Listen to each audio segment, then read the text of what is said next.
Production and broadcast costs for Sedgwick County Commission meetings have been underwritten by Sedgwick County. KPTS welcomes comments from the public on its broadcast of the County Commission hearings. Viewers are invited to write to County Commission Broadcast, KPTS, 320 West 21st Street, Wichita, Kansas, 67203.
Good morning. I'm Christy Zukovich. Welcome to the September 2nd Sedgwick County Commission meeting. We are glad you're joining us today. We'd like to take this time to let you know about things going on around Sedgwick County. And first off, we'll let you know that at Exploration Place, it is the last week for you to find out about your fears. It is the last week of the traveling exhibit Goosebumps. It will close on September 7th. And commissioners, I thought about really hard about maybe having some kind of quiz with you to find out about your fears. And then I got really afraid because I wasn't sure what I might hear. So I thought, no, I'm not going to go there. But we'll have another little discussion in a little bit. But also want to remind folks that the one day that the Sedgwick County Zoo will be closed is coming up on September 12th, and that is, of course, of when they have their fundraiser, their annual fundraiser of Zubilee. But you can find out more about the other events that are going on at the zoo at scz.org. And coming up at INTRUST Bank Arena, there are a lot of events on their event schedule, including the Florida-Georgia Line will be here on September 26th and the Foo Fighters on September 30th. I know both very exciting for people in our community to see. But commissioners, we have a very, very full agenda this morning. We do have a proclamation this morning for National Recovery Month. We have a presentation on the Suicide Prevention Coalition annual report. We will have presentations on the criminal justice programs, and you all will have a discussion about the selection of the county manager. So I didn't want to go with the fears, so I thought, okay, I'm going to take a little bit, I'm going to steal an item that I hope is not on Commissioner Peter John's list of what happened today. But this, see if you know what this is. September 2nd, 1969. Can you see? Can you? It was the first ATM in New York, and can you believe 1969? We take it for granted. And now here's the commission and audience participation question for the morning. Raise your hand if you think that your kids sometimes look at you like you are an ATM. So, yes, I think we all have experienced that. But, yes, so the first ATM, September 2nd, 1969, there's probably some of us who remember it and some of us who don't, so I'll just leave it at that. Chairman Ranzau, lots of things on our agenda this morning. How about if you get the meeting underway? We sure will. Christy, one of my greatest fears is some of the questions you're going to ask. Well, I'm glad you didn't say it was the presents at Christmas. Right. Thank you, Christy. With that, we'll call to order the regular meeting of the Board of Sedgwick County Commissioners for September 2nd, 2015. Madam Clerk, first item. Invocation, to be observed by a moment of silence. Please remain standing for the flag salute.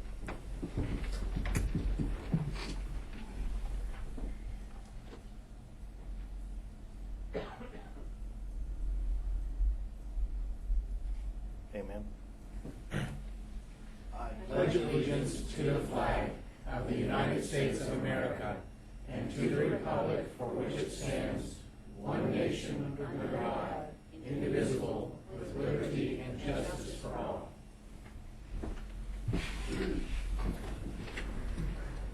Next item, please.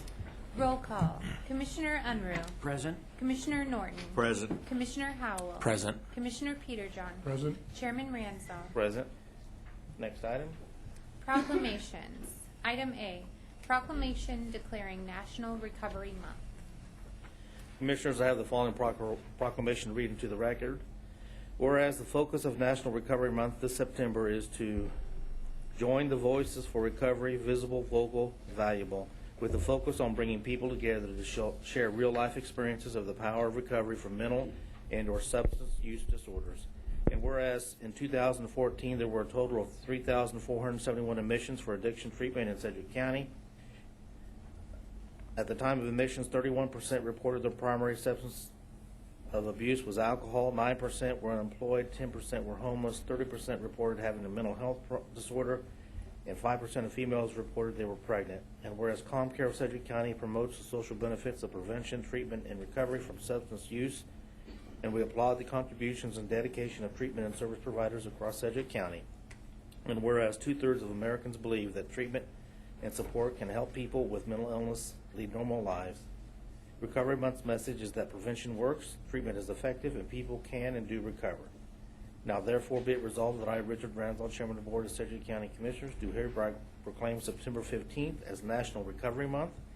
Mental and substance use disorders affect all communities nationwide, but with the commitment and support of our community, people with these disorders can achieve healthy lifestyles and lead rewarding lives in recovery. Commissioners, what's the will of the Board? Mr. Chairman, I move that we adopt the proclamation.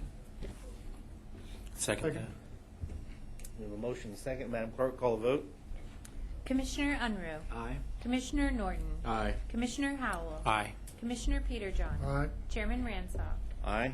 And with this, we have Jason Scheck from ComCare to receive the proclamation. Jason. Good morning, Mr. Chairman, Commissioners. Jason Scheck, Director of Outpatient Services for ComCare.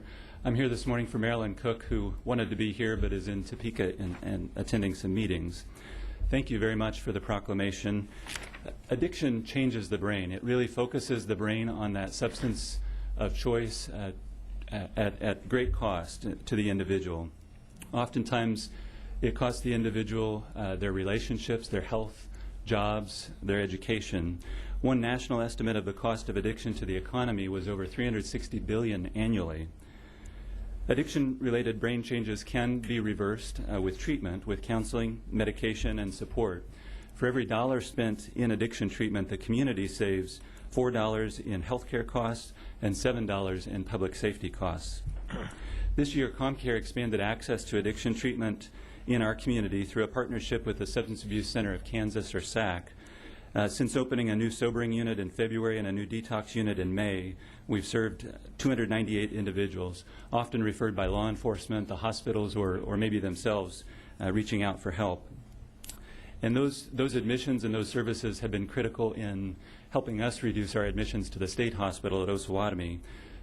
Comparing this year to last year, we've reduced our state hospital admissions for Sedgwick County by half, and these services have been really key to that success. It also represents a win for those individuals because they've been able to get local treatment at the right time, and it represents a win for our community. We've been able to, again, get the right kind of treatment at the right time and save some of those public safety and emergency costs that I mentioned. The individuals struggling with addiction can and do recover and make valuable contributions to our community. We have one of those individuals here with us this morning. She's nearing completion of the Sedgwick County Drug Court Program.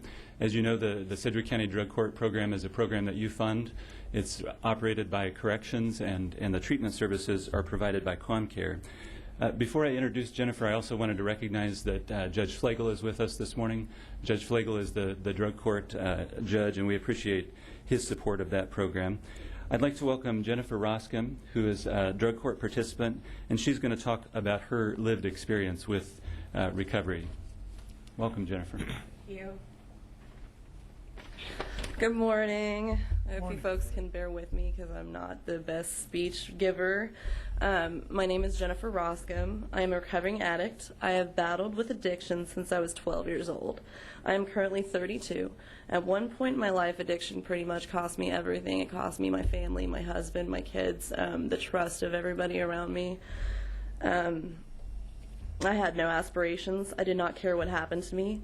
Today, my life has changed. It is full of hope and accomplishment. This isn't the first time I've been through a treatment program for addiction. This is, however, the first time I've actually taken it 100% seriously. I know it was time to get my life together or completely lose everything I've ever cared about, even possibly my life.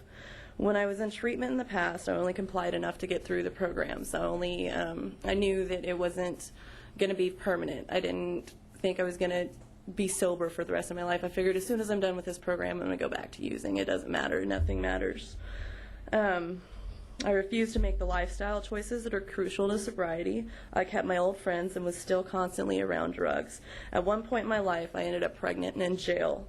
I had hit rock bottom. I was going to have my child in jail, and I had nobody to help. My child would have been taken into custody, and I would have lost rights to my child. And then one day I had a couple visitors, Chris Garja and David Stark. They told me about the drug court program. I didn't even know at that time that I'd be available or an applicant for that program. I kind of had lost all hope. I was like, oh my gosh, I'm going to lose my kid. I'm going to be in jail, and I'm a horrible mother. And they actually accepted me into the program. At first, they didn't want to let me out of jail because they were worried about the baby and possibly me relapsing and harming my unborn child. But they ended up giving me a little bit of trust. They let me out, and I was under a zero tolerance policy. So if I would have made any mistakes during the pregnancy time, they would have instantly thrown me back into jail. I actually got through everything, and I'm still to this day. I've had no dirty UAs. I'm almost done with the program. I knew it was time to grow up and make some serious life changes. I knew that this was my last chance to get it together and attain the life I deserve. I have been in the program for a little over a year now. I haven't had any dirty UAs, and I've completely changed my lifestyle. Everything is completely different for me now. I'm completely back in my family's life. I am once again trusted. My peers respect me, and I have full-time employment that I enjoy. My little girl is 11 months old, and she's pretty awesome. She's a very healthy and happy little girl. She is pretty much grown up in the program. She's gone to a lot of the meetings with me, which has actually been pretty wonderful because sometimes it's hard as a single mom raising a child as your own when you don't have daycare available all the time. The program is actually pretty accepting of that. So she's met and grown up with a lot of the counselors and people in the program, which is awesome because they're like a second family to her. I have my self-confidence back, but most of all, I have no desire to use drugs. Thanks to the drug court program, my counselors, and my probation officer, I feel like I've learned many lifelong lessons. I can see myself having a bright, positive future. I also see my true potential. I know I still have a very long road ahead of me, but I also know that I have many tools to battle my addiction and win once and for all. I've taken my life back, and it feels great. Thank you for giving me your full attention and time. Thank you, Jennifer.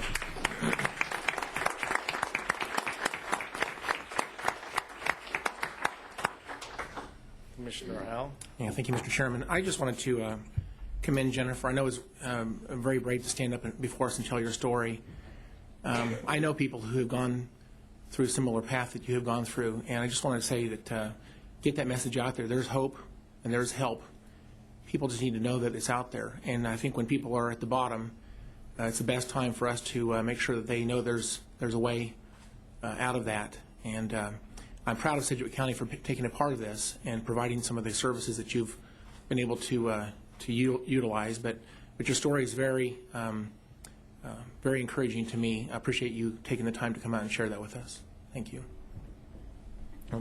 Commissioner Peter John. Well, thank you, Mr. Chairman. I wanted to thank Ms. Roscom for coming in to speak, and second Commissioner Howell's remarks, but also want to thank Judge Flagel. I know you had a graduation last month. Unfortunately, my schedule, I wasn't able to attend. I've attended some of those in the past, and I know how big an impact that's had on a number of individual lives, and it's a challenge. It's something folks who are struggling with addiction have to face every day, and I want to thank everyone who's involved in this program and appreciate those of you who came down as part of this morning, and I'm delighted to support the resolution today, Mr. Chairman.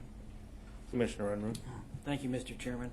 Well, I'm just pleased that the Commission could make this proclamation and focus on the efforts that we have in this particular area to help folks.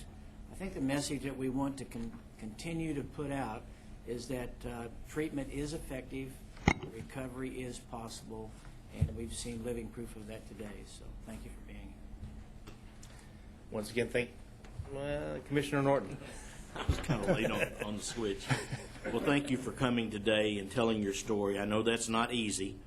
We all have things in our lives we don't want to talk about, we don't want everybody to know about, and to do it in a public forum after what you've gone through is amazing to me, so thank you very much. The second part of that is that it validates all the conversations that we had trying to make that decision to create the drug court. You know, we looked at national models. We tried to figure out if we had the money. We wanted to know that there was really going to be results if we did it. Would the courts support it? And obviously Judge Flagel and others have been great to support it. But at the end of the day, none of it matters unless individuals like you can change their lives, get back into society, be healthy and happy, and raise your child. And that's really why we tried to do those things. So thank you very much for being just one voice that validates some of the things we try to do with the taxpayer money in Sedgwick County. We really appreciate it. Thank you for being here today. I'll just echo everything my colleague said. Thanks for being here, Jennifer. And you might have been nervous, but you did an excellent job. So you should do that more often. And Jason, thank you very much and for everything you do. And thank you too, Judge. All right, Madam Clerk, next item. Appointments. Item B, accept the resignation of accept the resignation of Greg Sevier from the Sedgwick County Public Building Commission. Commissioners, Mike Papoon, Acting County Counselor. We can probably take items B and C at the same time if you'd like. One is the acceptance of the resignation of Greg Sevier. Commissioner Unruh's appointment to the Sedgwick County Public Building Commission. And the next item would be a resolution appointing Lindy Wells to the Sedgwick County Public Building Commission. Again, Commissioner Unruh's appointment. The resolution appointing Mr. Wells is in proper form, and we'd ask that you approve the resolution and accept Mr. Sevier's resignation. Commissioner Unruh. Thank you, Mr. Chairman. Well, I would like to first of all make the motion that we accept the resignation of Greg Sevier and appoint Lyndon Wells to the unexpired term of Mr. Sevier to the Public Building Commission. And just as a personal comment, I want to really thank Greg Sevier for his service. He's done an outstanding job and been very well committed to the responsibilities of this position. And he's served the county in various positions as a volunteer, and he's just a strong, concerned citizen. I appreciate his effort. And on the other hand, I want to express appreciation for Mr. Wells' willingness to serve in this position. And I think he's not here today to be sworn in, but want to be on record to express gratitude for his willingness to serve. And you've made the motion, and I will second. Thank you. Madam Clerk, call a vote. Commissioner Unruh. Aye. Commissioner Norton. Aye. Commissioner Howell. Aye. Commissioner Peterjohn. Aye. Chairman Randolph. Aye. Next item, please. Item D, resolution appointing Richard Rosenhagen, treasurer to the Morton Township to complete the unexpired term of Dean Hillman. Mike Papoon, Assistant County Counselor, again, Commissioners. By statute, a vacancy in a township position is to be filled by Board of County Commissioners. You have a resolution before you today appointing Mr. Richard Rosenhagen as the treasurer of Morton Township. Resolution's in proper form, and I'd ask you adopt the resolution. Commissioner Peter John. Thank you, Mr. Chairman. I'm going to make this motion and also thank the late Dean Hillman for his service on that township board, and I want to also thank Mr. Rosenhagen. I don't see him out in the audience. Oh, yes. Okay, I'm sorry. We can get him sworn in. Thank you. I'll second that motion. Madam Clerk, call the vote. Commissioner Unruh. Aye. Commissioner Norton. Aye. Commissioner Howell. Aye. Commissioner Peterjohn. Aye. Chairman Ramshaw. Aye. And Kelly Arnold is here to swear in Mr. Rosenhagen. Good morning, Commissioners. All right, raise your right hand. I do solemnly swear that I will support the Constitution of the United States, the Constitution of the State of Kansas, and faithfully discharge the duties of the office of Sedgwick County Morton Township Treasurer, so help me God. I do. All right, congratulations.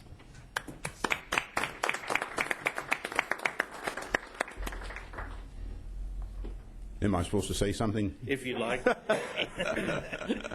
Well, I could spend the whole day if you want me to, but I could make it real short and sweet. Fit in then.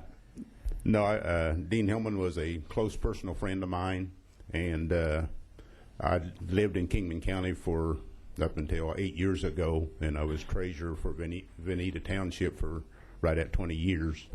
So at Dean's passing, the rest of the board, they asked me if I would accept the position of treasurer for Morton Township. And being just not a real long time, I think his term expires in 17. So if they're tired of me at that time, then they can get rid of me, or maybe I'll want to quit on my own. I don't know, but we'll find out. But I gladly accept the appointment to that position. Thank you for your willingness to serve. We appreciate it. Okay. Madam Clerk, next item. Item E, resolution appointing Bill Ellison and Bob Dool to the Wichita-Sedgwick County Metropolitan Area Planning Commission. Commissioners, Mike Papoon again. By joint agreement with the City of Wichita, we have 7 appointments to the Wichita-Sedgwick County Metropolitan Area Planning Commission. 2 of those appointments are at-large appointments, and today we have resolutions appointing Mr. Ellison and Mr. Dool to fill the vacancies in those 2 positions to fill out the board. And resolutions are in proper form, and ask that you approve the resolution. I would make the I would recommend that we take make the motion that we adopt the resolution and take the recommended action. Second. We have a motion in multiple seconds. Madam Clerk, call the vote. Commissioner Unruh. Aye. Commissioner Norton. Aye. Commissioner Howell. Aye. Commissioner Peterjohn. Aye. Chairman Ramshaw. Aye. And Mr. Dool is here to be sworn in.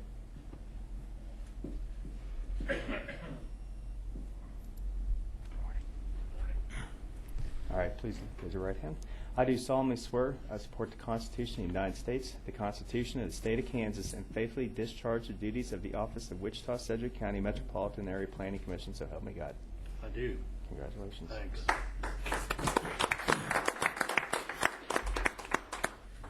Thanks for this opportunity to serve the county, and I look forward to my appointment. Thank you. Thank you very much. Madam Clerk, next item, please. Item F, resolution reappointing Dr. JODIE BEESON to the Sedgwick County Community Corrections Advisory Board in the education position. Commissioners, Mike Papoon. Our final appointment is a reappointment of Dr. JODIE BEESON to the Sedgwick County Community Corrections Advisory Board. The resolution's in proper form, and we'd ask that you reappoint Dr. BEESON to the board. Approve the resolution. Commissioners, what's the will of the board? Mr. Chairman, I'll move we adopt the resolution. Second. We have a motion and a second. Madam Clerk, call the vote. Commissioner Unruh. Aye.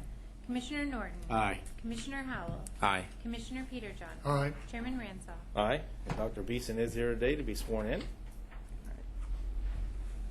I do solemnly swear that I will support the Constitution of the United States, the Constitution of the State of Kansas, and faithfully discharge the duties of the office of Sedgwick County Community Corrections Advisory Board, so help me God. I do. Congratulations.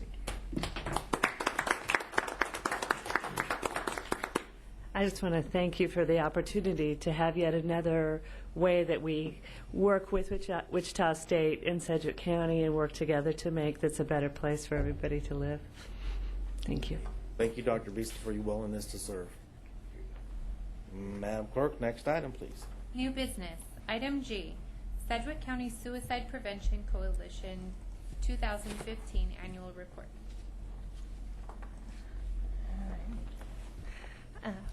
Good morning, Mr. Chairman, Commissioners. I'm Nicole Klaus. I am a psychologist at KU School of Medicine and chair of the Methodology Committee of the Sedgwick County Suicide Prevention Coalition. As you may know, September is Suicide Prevention Month, and I appreciate the opportunity to be here and give you an update on the scope of this issue in our community. In 2014, we lost 82 residents of Sedgwick County to suicide, which is a rate of 16.4 deaths per 100,000. And when we compare that over time to state and national rates, we see that the rate has been increasing over the past few years. And while this is consistent with national trends, Sedgwick County also typically has higher rates of suicide than the national average. In particular, the rates of gunshot and hanging deaths by suicide have been rising. And suicide deaths have increased in all age groups over the past few years.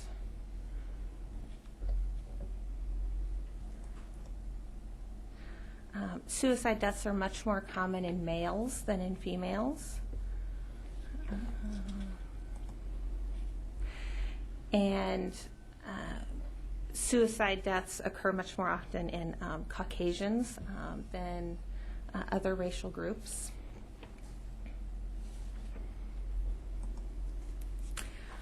We know that a significant portion of those who die by suicide have a history of health or mental health problems.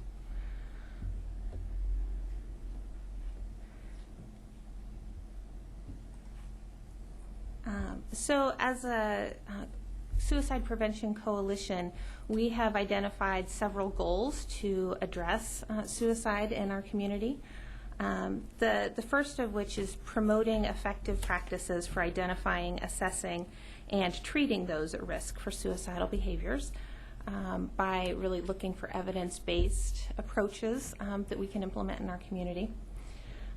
We also work towards evaluating the impact and effectiveness of those local suicide prevention efforts and promoting best practices in media reporting of suicide and implementing local communication strategies to promote suicide prevention across the community. So I've also included a few slides here at the end about upcoming events in the community related to suicide prevention. There is also a crisis hotline that's available 24 hours per day to address any suicide crises. The number is 660-7500. In November, we have Survivors of Suicide Loss Day coming up, which is an event to help support friends and family members who have lost someone to suicide. And in October, we have an Out of the Darkness walk, which raises awareness and funding in the community for suicide prevention. We also have some trainings that we support in the community, one of which is a 2-day assist training, which is open to anybody in the community who would like to learn more about how to intervene and save lives from suicide, as well as a mental health first aid training that teaches individuals skills in managing mental illness and managing crises.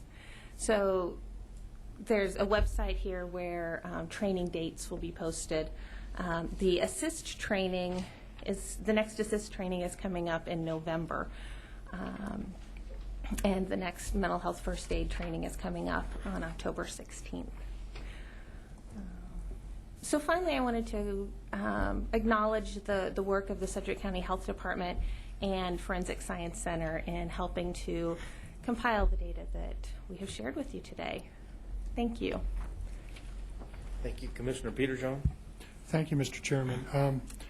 You went through the data fairly quickly, but I think I saw the last year that we had state, national, and county data available. I'm not sure if it was 12 or 13. It was one of the first couple slides that you had up. Go back. It looked like Sedgwick County was a little bit lower than the state average as I looked at it, although we were above the national average. And we had been trending a little bit below the state trend. That's statistically significant at all, in your opinion, or is that just, I know it bounces back and forth if you go back far enough on the data, but I was kind of curious why the state average might be a little higher than our Sedgwick County number. Yeah, there's so much variability from year to year that I don't know that any one year is statistically significant there. But, you know, with Wichita being the largest city in Kansas, I think a lot of the state numbers are driven by the deaths in Sedgwick County. But it is good news that we're a little bit lower than the state numbers there. And hopefully that trend will continue as we get some of the more recent data.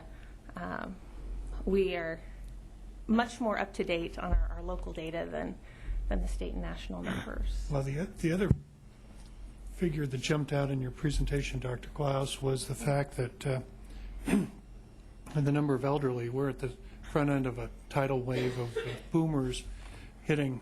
There are a large number of them are already in their 60s. Some of them are now mid and even late 60s if they were born right after World War II.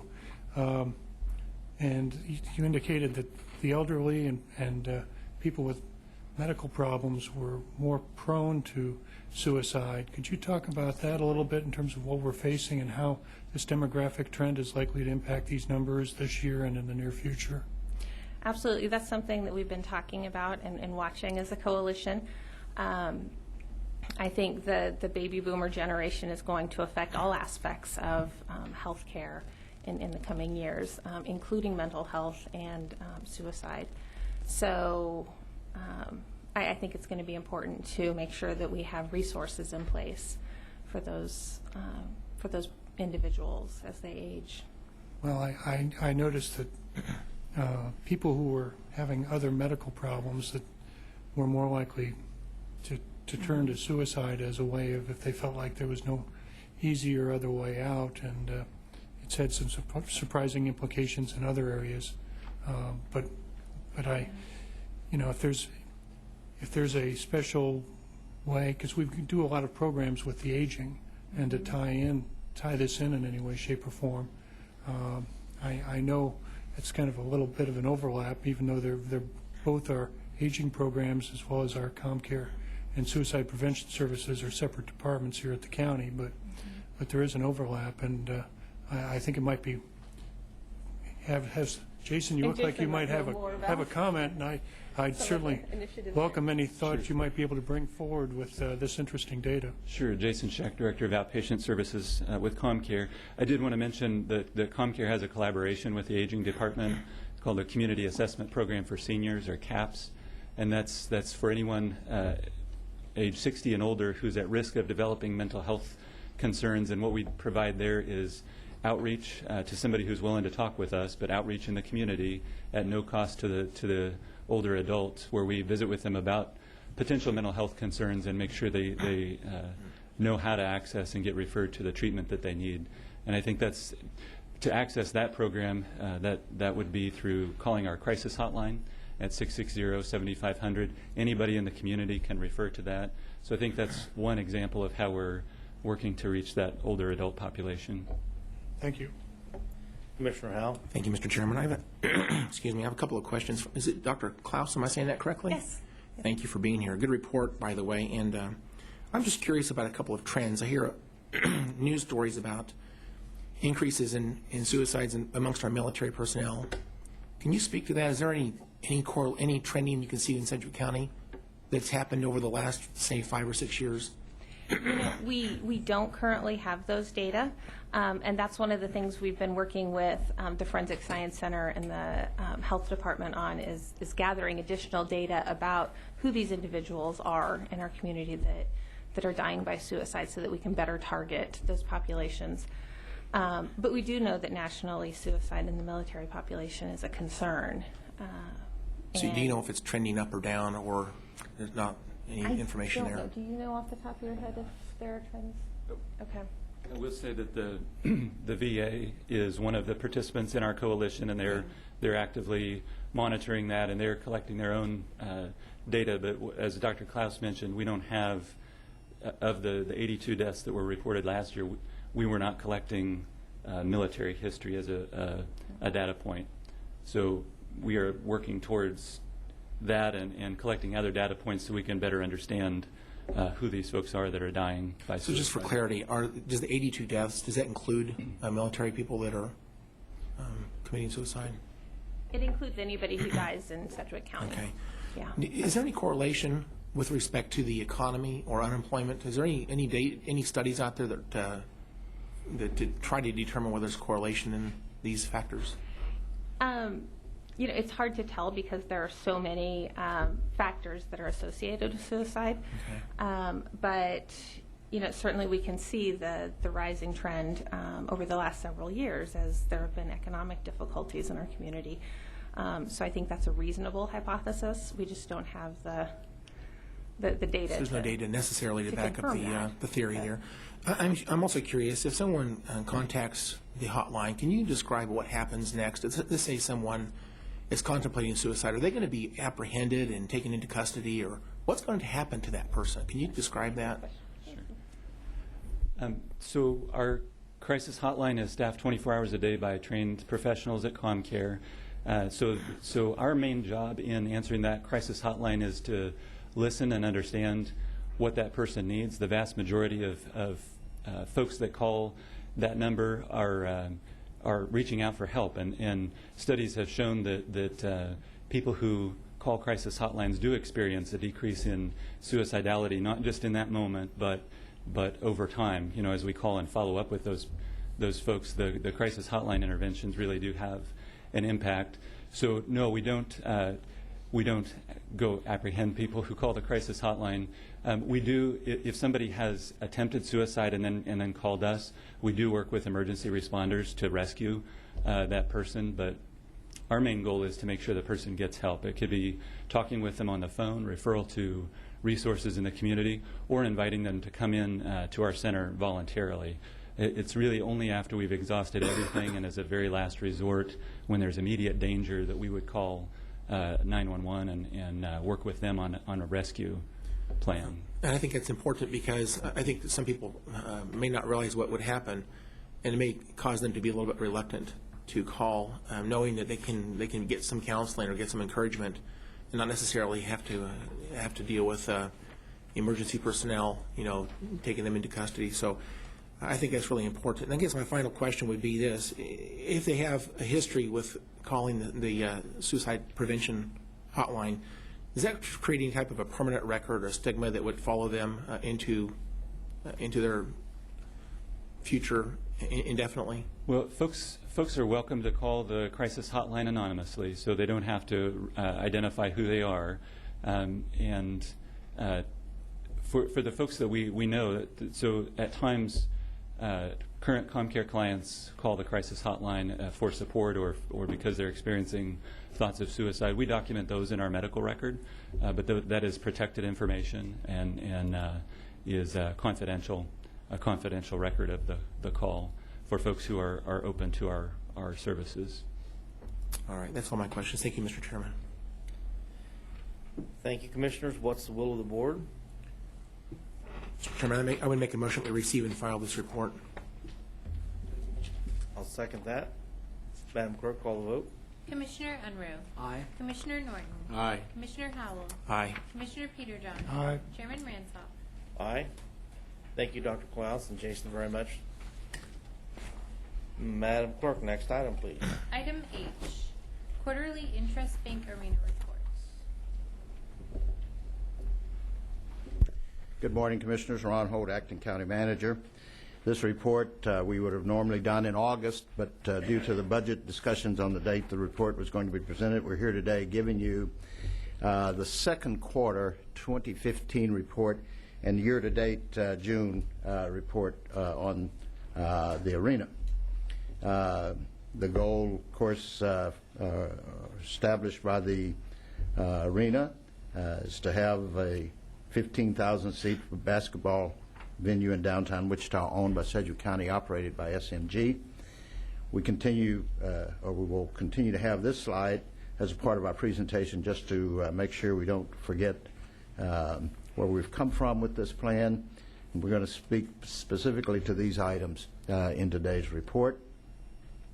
Again, this is our arrangement with SMG since 2007. The quarter report will include ticket sales, community affairs, and a financial summary. You see that the second quarter of 2015, we've had 21 events, 21 performances, average attendance per performance, 3,579. And you see the overall attendance numbers, tickets sold, gross ticket sales, and the average cost per ticket sold was $30.09.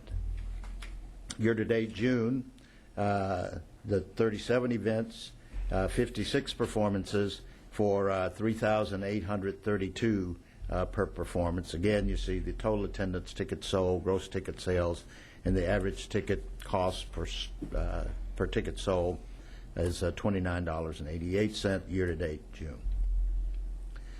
Comparing year-to-date June 2015, year-to-date June 2014, we see that we had 9 additional performances, 45,375 additional attendees, 38,720 additional tickets sold year over year, for gross ticket sales of $1,531,498, and an average ticket cost per ticket sold year over year of $2.29.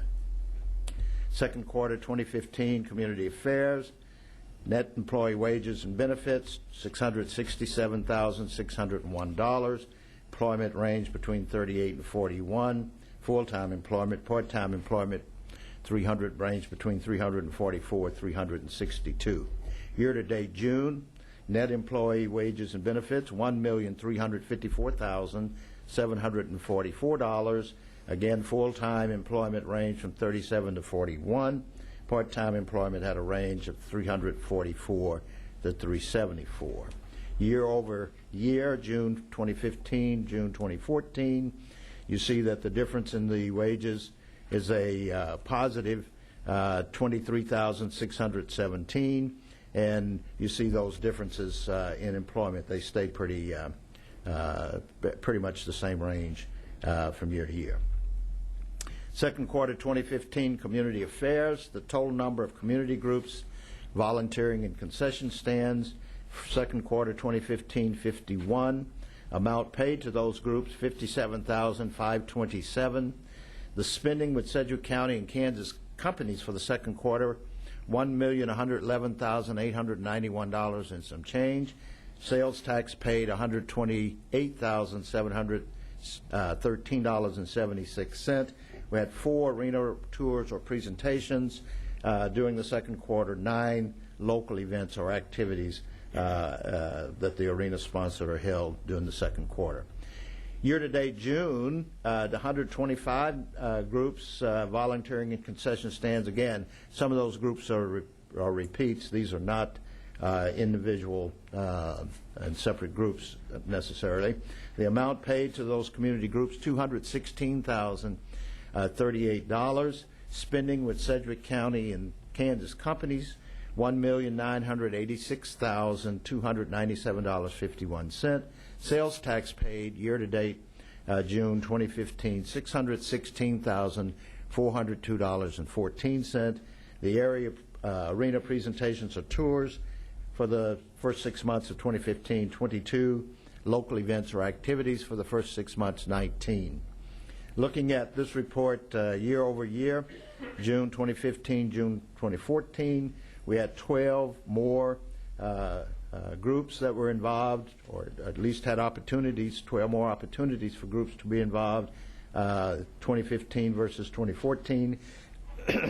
Those groups got $37,901 more in 2015 than in 2014. The spending with Kansas companies was an increase of $581,308.58. The sales tax paid was an increase of $123,289.87 June 2015 year over year to June 2014. Arena presentations, there were 11 additional ones, and the local events activities, 3 less events year-to-date June 2015 compared to year-to-date 2014. Just scroll through these next few slides showing ticket donations and other kinds of activities that the arena is involved in the community. This quarter, it was all ticket donations and our marquee usage. Moving on to the financial summary, you see the second quarter report financial summary. We had total of 21 performances. Second quarter 2015, 21 events. New direct event income, $107,643. Net food and beverage income, $243,355. Other net income, $180,050. For total net event income, $531,048 second quarter. Other operating income during the second quarter this year, $346,710 for a total. Gross building income, second quarter, $877,758. The building operating expenses for the second quarter, however, amounted to $1,175,552. So the net building income for the second quarter was $297,794 to the red, in the red. However, when you look at that year-to-date report, we go to the bottom line there, and you see that the total gross building income year-to-date June was $2,769,792. Building operating expenses for the first 6 months, $2,575,762. So there's a positive number for the net building income year-to-date June of $194,030. Comparing these numbers year-to-date June 2015 to year-to-date June 2014, we see that there were 9 more performances this year. Number of events, 1 additional event this year more than last year. Net direct income was $90,128 to the positive, $170,169 net food, beverage, and merchandise income to the positive. Other net income to the positive, $152,356, with net event income in the black, $412,653. Again, you can see the differences here in the other operating income, and then the total gross building income 2015 compared to 2014 was $368,079 to the good. When you look at the expense items, expenses were $166,000 less in 2015, or more in 2015 than 2014. The net building income difference there ends up being a positive $201,461. Moving on to the parking. For the second quarter, we had a negative result, but year-to-date, we're still $11,618.86 to the positive. The arena sales tax reserves, these are the authorized uses for that reserve. We did not have any revenue expenditures second quarter. So at the end of June, our reserve stood at $12,590,700, rounded $715. You see that was $132,476.26 less than last year, and the result related to that has to do with the capital improvements that were approved and appropriated for the arena this year compared to last year. Upcoming events, looks like a full schedule going into the remainder of this year. Every bottom line this year is very positive, and the summer months, the third quarter is going to be a little less than what they would have hoped for, but again, it's summer months, but they have a real packed fourth quarter, and so we should end the year in very good standing. That ends the report. Be happy to answer any questions that you might have. Otherwise, I'd say receive and file the report. Commissioners, Commissioner Peterjohn. Thank you, Mr. Chairman. Mr. Manager, this is a better report than the same time period last year, but there are some troubling numbers from my perspective. Since we don't include depreciation on this, if we did include depreciation, which my recollection is I think it's a little bit over $1 million per quarter, or between $4 and $5 million a year. If I'm wrong with that number, I'll look to the back of the room and see if Mr. Cronus will shake his head no if I'm off base on that number or not. But I think that's in the ballpark at least, and that would be a concern. But I'd point out to my colleagues on the third slide, I believe it was, the Operation and Maintenance Reserve Fund when we got started was at $15.5 million, and we're down roughly $3 million at this point from where it had been. We're about 12.5. That's down about a little over 800,000 from last year, and at that rate, somewhere in the next, my guess, this is accelerating a little bit. In 5 to 10 years, we'll have used up that fund, and at that point, we'll have to come up with a revenue source to make up the differences or defer some things. And I realize that's a long ways off, especially in government, but that looks to me, that's the main concern I see from this report. If I've missed something, Mr. Manager, I'd sure like to give you an opportunity to respond, or anyone else in the audience who may have more knowledge than I have on these numbers. Thank you. The only response I would make is the beauty of this whole project has been that the funds were raised ahead of time. We have a facility that's completely paid for, and as you mentioned, around $15 million in the bank to manage the capital improvements over the years, which is very few, if any, other facilities across the country that we know of have been in that wonderful position. So the community was really supportive in that. The other thing I would remind you is that last year, working with the arena, we did a 20-year CIP program, recognizing that that's about the life and 20 years from after the first 5 years. So about looking at it over a 25-year period of time, a CIP program, and we have identified, if you're going to keep the facility in good shape, going to be refurbished in timely fashion, we've included all of those kinds of things. Mr. Cronus then has compared that number, what those numbers estimates add up to, compared to the fund, and the life of that fund is well into that 20 years. And so we expect that arena fund to be available throughout the life of the project, unless we have some kind of catastrophic or unknown events that come up that cause us to have to do something different than what we think will be the case.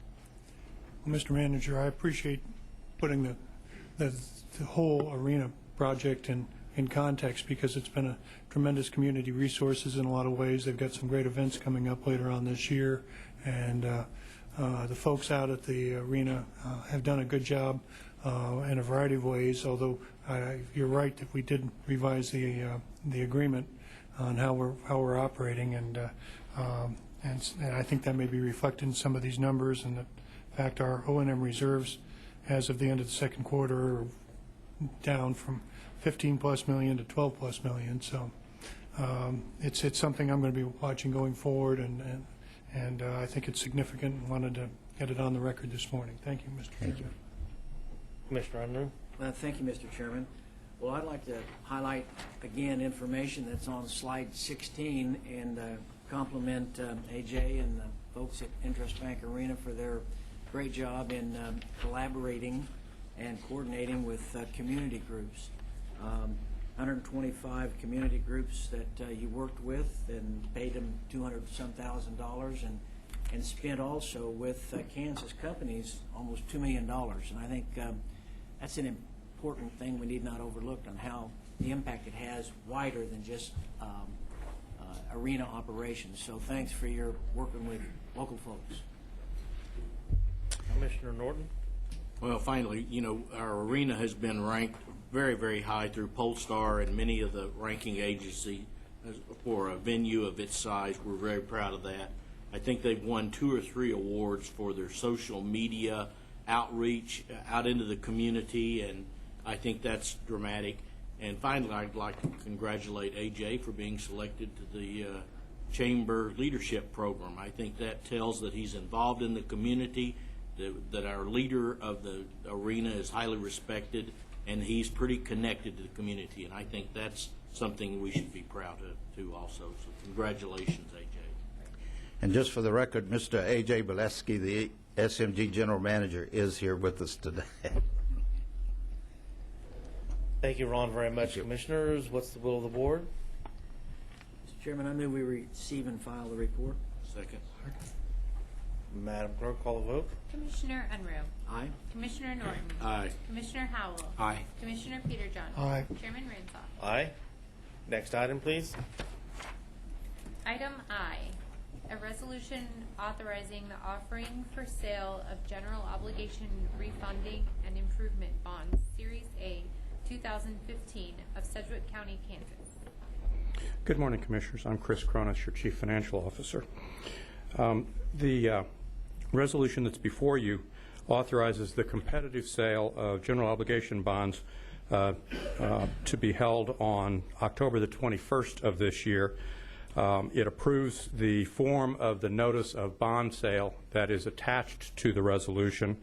It approves the preliminary official statement, that's also attached to your resolution. And finally, it authorizes me as your Chief Financial Officer in conjunction with our municipal advisor, Springstead, and our bond counsel, Gilmore and Bell, to prepare any other documents and take any other actions that might be necessary to conclude the bond sale.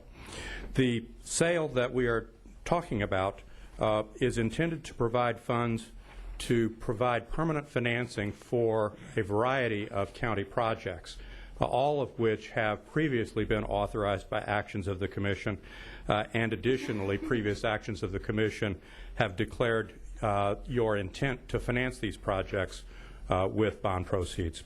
The projects include what we know as the 271 building, the former IRS building that's located at 271 West 3rd that the county has acquired with the intended use as office space for MABCD, MAPD, and other county operations. And so the bond proceeds would reimburse the county for that acquisition and the other costs that we already have incurred on that project, and it would pay for the costs of renovation and furnishing that building. That totals about $7.4 million. Secondly, the bond issue would provide funds in the amount of $4 million to pay for 9 bridge projects throughout Sedgwick County that have been included in the 2015 capital budget.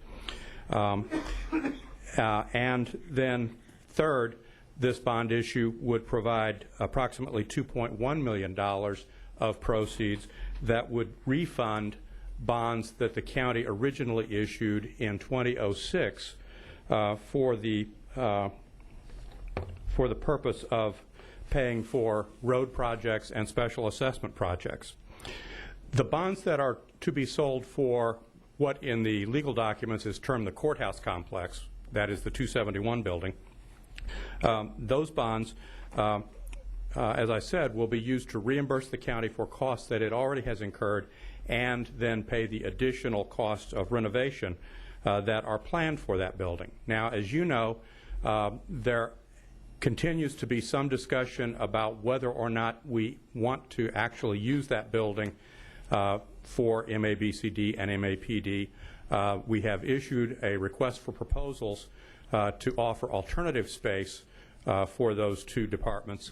Those proposals are due back into the county approximately the 1st of October, and the Commission and staff will be evaluating those proposals in early October.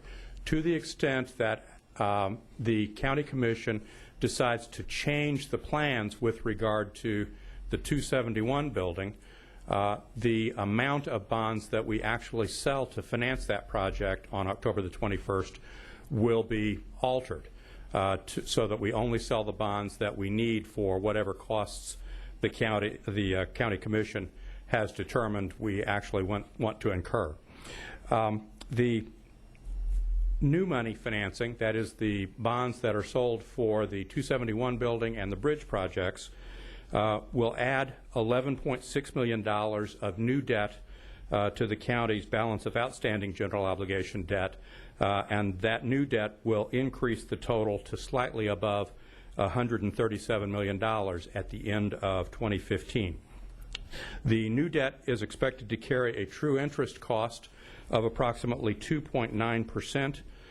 It will be structured so that as series bonds, meaning a portion of the bond issue matures each year during a 20-year term. The maximum maturity will be 20 years. Based on the current debt structure that we are working with, the estimated annual debt service to repay the principal and pay the interest costs on that $11.6 million of new money debt will amount to approximately $900,000 per year in the first year, in the first several years actually, and then it will reduce moderately in the outer years for the remainder of the 20-year term. We do not intend, nor do we expect that there will be any requirement either now or in the future to increase the county's property tax rate to repay that debt. The debt service on this bond issue, this new money bond issue, in effect will replace debt service on bonds that we've issued in past years that will be redeemed, and so that debt service will be going away and be replaced by this new $900,000. The refunding debt, the $2.1 million of refunding bonds, is expected to carry a true interest cost of approximately 2.1%. The refunding is being proposed for the purpose of obtaining debt service savings, that is reduced interest cost that is made available to us by current market conditions. We estimate that the refunding bond issue will provide a net present value savings of $103,000, which equates to 5.1% of the refunded principal and interest of the bonds being refunded. The county's policy, debt policy, provides that we should entertain refunding opportunities when and if we can achieve savings of at least 3% of refunded debt service, and this well exceeds that threshold. The debt service savings, that $103,000 of net present value, will be captured in the form of reduced annual debt service for the county starting in 2027 and extending through 2026, which is the year in which the original debt was scheduled to be matured. We are structuring this deal so that it will extend to a final maturity the same as the debt that is being refunded. The county's debt policy provides 5 ratios that measure the impact of debt on our community. And the ratios, in effect, constitute benchmarks that, in combination, establish the county's debt ceiling or its debt capacity.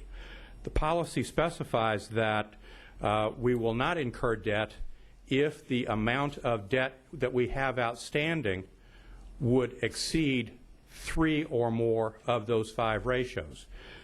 Currently, and with this new debt that we are proposing today, we exceed 2 of the 5 ratios, and so we are within the threshold that is permitted by county debt policy to issue the debt. The 2 ratios where we exceed the policy thresholds, the policy benchmarks, both pertain not solely to Sedgwick County debt, but rather to all municipal debt that has been issued in Sedgwick County by any government, not just by Sedgwick County. And so our per capita direct overlapping and underlying debt, that's the term of art for this, exceeds the benchmark of $3,000. With this new debt, it will be at $3,894. And the direct overlapping and underlying debt as a percent of the full market value of property in Sedgwick County will exceed the benchmark of 6%. It will be 6.11% after the issuance of this debt. The reason that the county exceeds those 2 thresholds, again, is not because of debt that Sedgwick County has issued, but rather because of the aggregate amount of debt that has been issued in Sedgwick County by all of the cities, all of the school districts, and some of the special purpose districts, as well as the debt issued by Sedgwick County. And we are well within tolerances that are considered normal within the industry, within the investment banking sector for a community of this size. If you have any questions about this, this resolution or the attached documents, I'd be happy to try and answer them for you. We also have in the audience Joan Norton and Garth Herman, who serve as bond counsel to the county and are members of the firm of Gilmore and Bell, and I'm sure that they would be happy to attempt to answer any questions that you might have as well. I will note for the record that, as is always the case, the preliminary official statement and the notice of bond proceeds, notice of bond sale that were attached to your documents are drafts that will be changed as we move closer to October 21st based on changes in structure of the deal or in market conditions. None of those changes will be a material change of anything that has been presented to you today, however. Thank you, Chris. Commissioners, are there questions for Mr. Cronus? I have some questions. So just to make it clear, we're estimating right now this to be, what's the total, 15 million? No, it will be about $13,700,000. Okay. A little bit more, a little bit less. Total? Yes. That includes the refunded bonds? That includes $7.4 million for the 271 building, $4 million for bridges, and $2.1 million for refunding bonds, plus a little bit of issuance costs. Now, but these numbers could change prior to the sale on October 21st, correct? Yes. Because I think the RFP for the MAB 271 building or MABCD, I think, is end of September, very early October. Right. So we'll have some discussions. We've had discussion about decreasing our debt here at the county, which we're committed to. We do have some issues as far that from this year as far as roads and the 271 that need to be addressed. I fully expect the 7.4 million number to go down significantly. Exactly how much, we'll have to wait and see. But this kind of reserves the maximum amount, right? Yes. Now I do have a question about the refunded bonds here. The total amount, a little over $2 million.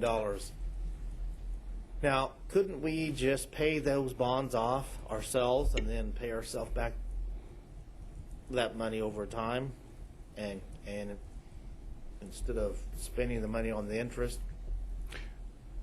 We can certainly use county cash to redeem the 2006 bonds. Yes. When is the time frame that we can redeem these?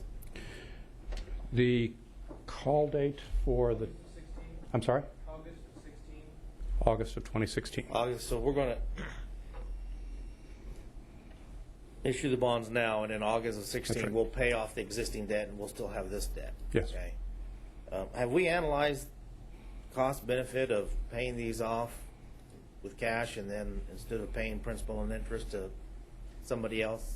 We have not done a very sophisticated analysis, but yes, we always consider the option of using county cash in lieu of using debt for either projects or refundings. Okay, I'd like you to send that to me, the analysis that you've done. Okay. That's something else I think we need to take a look at. Any other questions from commissioners? Commissioner Howell? Thank you, Mr. Chairman. I was just curious on the second page of the backup material. It talks about expected interest rates of 2.9% and 2.1%. Should that change significantly? Is there any further discussion that needs to happen? In other words, if something happens in the economy between now and when these bonds are sold and these interest rates are not close to those numbers, is there further decisions or discussion that needs to happen? I don't believe so, no. Okay. No. And I understand we're taking on, if with this plan, should we exercise the full sale of all the bonds we're authorizing today, it would be $11.6 million of new debt? Yes. Okay.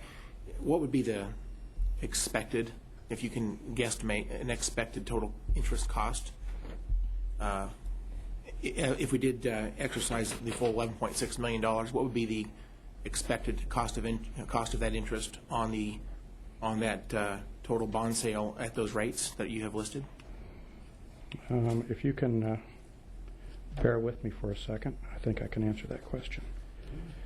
Okay. Currently, based on market conditions as of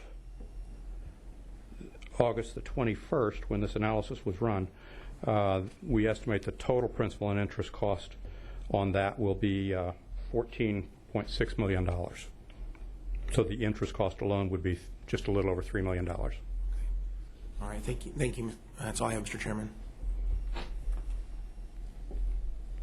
Commissioners, what's the will of the board? Mr. Chairman, I move that we adopt the resolution and authorize the chair to sign.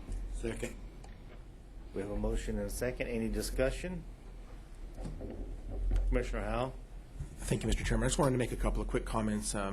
Most of this, actually I think all of this, is the result of decisions that were made prior to my being on this bench. To the extent that the board made those decisions, I'll support the motion today. But I guess I want to make it clear to the community that we are, with all the discussion about not going into debt, no more bonds, let us be clear, we're taking out $11.6 million of new debt today. These are not decisions that I had any part in, but these are decisions that have already happened, so I think we need to get on with it. But I think that that's a point that the community needs to I guess just needs to know. So I just want to point that out, and that's all I have, Mr. Chairman. Commissioner Peter John? Mr. Chairman, I don't have any questions, but I think it would be important, especially for the folks who are viewing this, when we say bonds, I think the average citizen out there might, we said mortgage, it's kind of a mortgage on Sedgwick County. And as was pointed out earlier, we're one of a number of local government organizations here in this county that can in effect issue an expanded mortgage.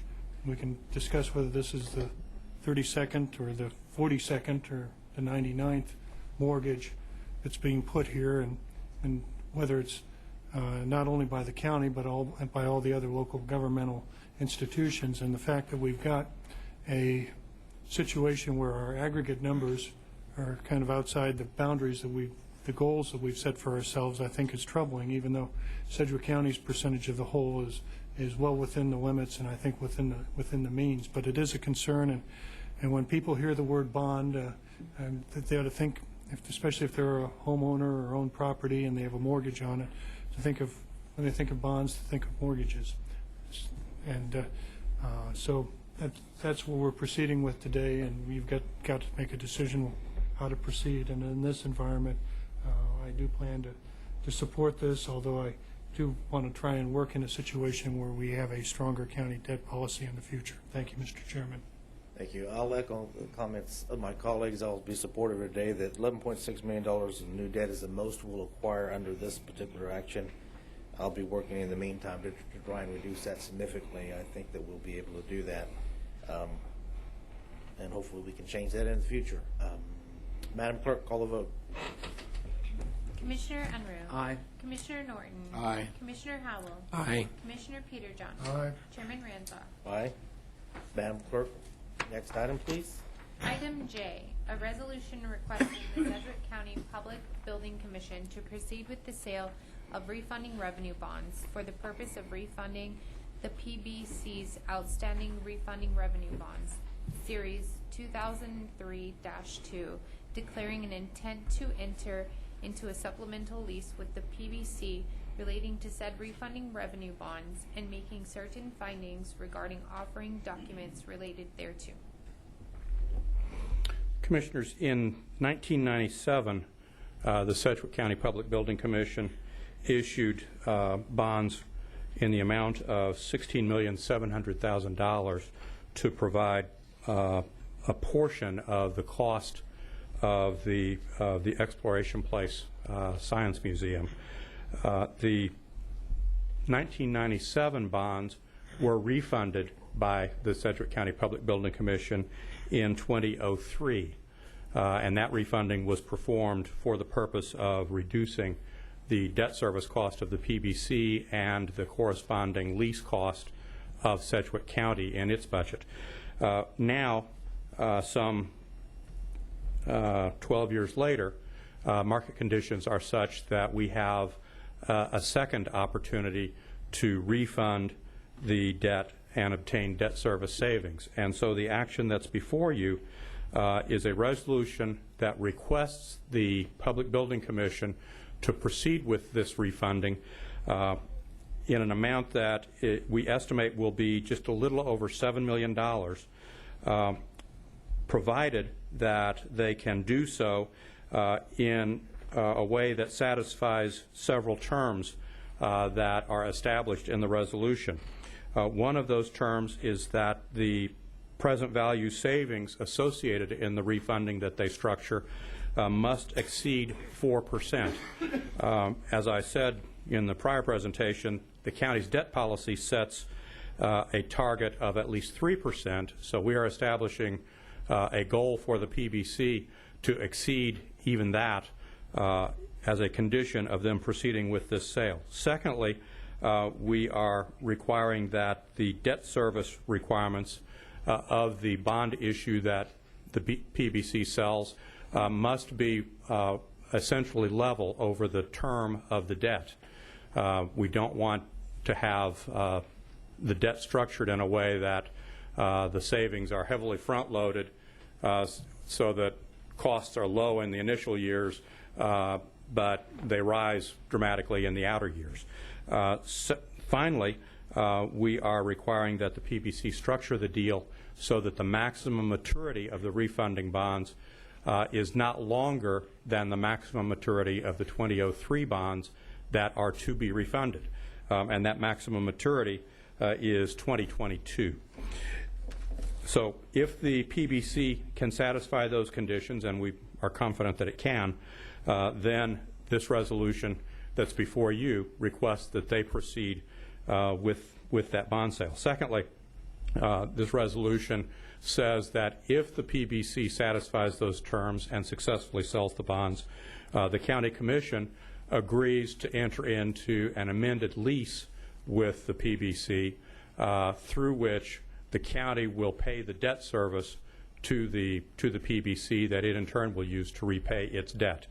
The refunding, as I said, is being proposed for the purpose of obtaining debt service savings. We believe, based on current market conditions, that this debt will have a true interest cost of approximately 1.82%, and that it will produce net present value benefit to the county of approximately $558,000. That represents 7.36% of the refunded debt service. Again, the target that is in the county's policy is 3%. The higher target that we are setting as a condition of moving forward with the transaction is 4%. Current market conditions provide we believe in excess of 7%. The refunding bonds of the PBC will be secured by the lease that the county will execute, as are all PBC bonds that are sold for the benefit of Sedgwick County.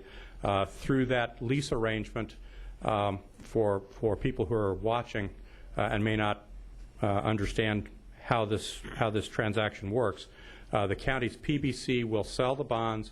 They own Exploration Place. They have leased Exploration Place to Sedgwick County, and Sedgwick County has agreed to make lease payments to the PBC that equal the principal and interest obligations that the PBC has to pay investors.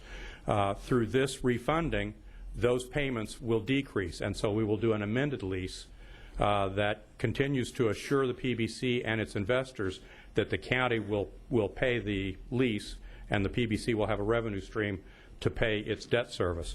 But that obligation to Sedgwick County will be reduced by this transaction.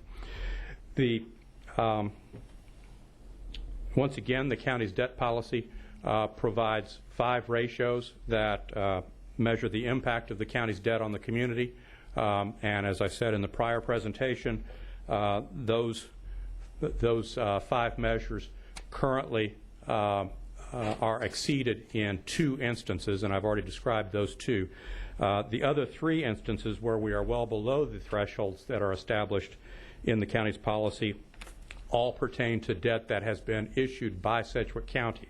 Per capita direct debt, that is debt per person issued by Sedgwick County, debt for every person living in Sedgwick County, the policy limit is $500. With both of these issues, we will be at $270, or about 54% of the allowed amount after this debt is issued. For direct debt, that is our own debt as a percent of market value, our policy target is 1.5%. After this debt is issued, we will stand at 0.42%, so less than 30% of the allowed amount. And finally, our annual debt service as a percent of the county's budgeted expenditures, that is our debt burden, the policy establishes a threshold maximum of 20%. After this debt, we will stand at 9.63%, less than half of the amount that is permitted by the county's debt policy. So we are well within those thresholds to proceed with this transaction. Once again, we have Joan Norton and Garth Herman, the county's bond counsel, in the audience, and I would recommend that you approve this resolution that's been presented to you. If you have any questions before you take action, either I or the 2 bond counsel will be happy to try and answer them. Okay, I have a few questions, Chris, just to clarify. So we're going to issue this debt to replace existing debt, basically. Yes. And the bonds won't last any longer than what they normally are. That's right. But because of interest rate, we'll save money, about $83,000 a year. Yes. Now, what will happen to that $83,000 a year that we save? It will be money that we don't budget. Can we capture that $83,000 and set it aside for other CIP projects? The commission could do that, yes. Could do that. I think that would be a wise thing to do. In effect, what you would do is simply either create or add to the CIP reserve that's already in the 2016 budget by whatever amount of money you choose, $83,000 or some other amount. Yeah, I think I would make an argument that'd be a good decision to make. We're wanting to increase our ability to play future CIP projects with cash, and we're doing this bond refinancing in order to save money. So I would suggest that any money we save from this refinancing should be put towards future CIP projects. So that's all I have to say. Any commissioners, any other questions or comments? Commissioner Peter John? I'll move that we adopt the resolution and authorize the chairman to sign all documents. I will second. Any other questions or comments? Seeing none, Madam Clerk, call the vote. Commissioner Unruh. Aye. Commissioner Norton. Aye. Commissioner Howell. Aye. Commissioner Peterjohn. Aye. Chairman Ransall. Aye. Thank you. Next item, please. Item K, programs in the criminal justice system.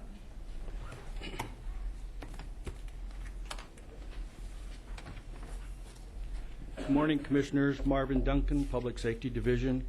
As you may recall, in the past, the manager would give you a quarterly update on the criminal justice programs that we have ongoing. And so I will give you this second quarter update. As Ron mentioned earlier, August was a pretty busy month, so that's why we're doing it now.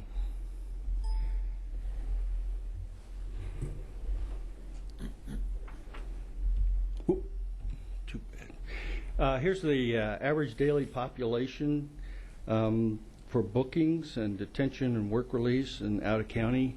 The ADP is it's measured or captured as a snapshot in time, and as you can see, there's been a little more activity this quarter than over last quarter.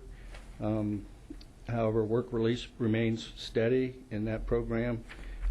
Out of county was a little higher, and then the total population for June of this year was about 66 folks higher than last year.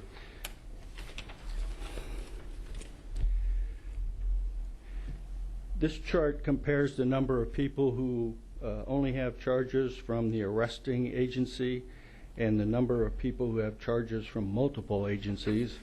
And so the snapshot on 30 June was there was 1,443 folks in our system, and of those inmates, 197 or 14% were being held and only on charges from one municipality.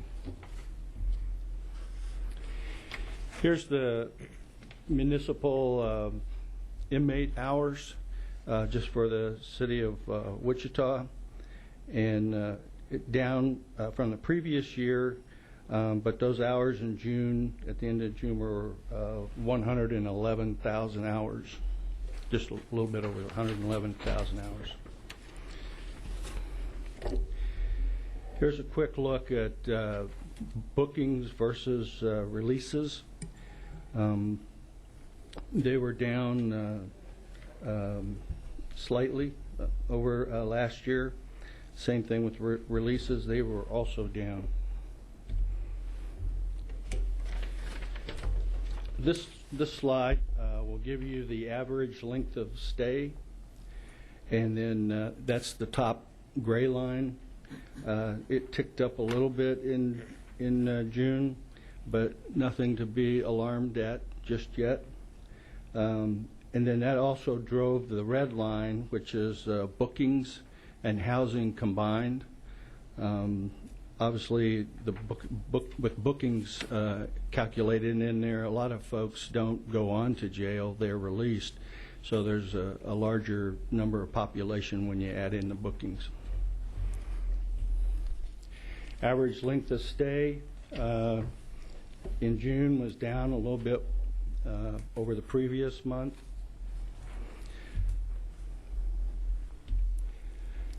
Here again, here's some data that will actually give you some raw numbers on the average length of stay. Bookings, those are hours, but the booking process is up a little bit, and this may be an agenda item for our Criminal Justice Coordinating Council in the future month or two if we start to see this as a general trend. And then the average housing was up a little less than a day over the year, and then the combined days were also up just slightly, driven by the other two factors. Here's the trends.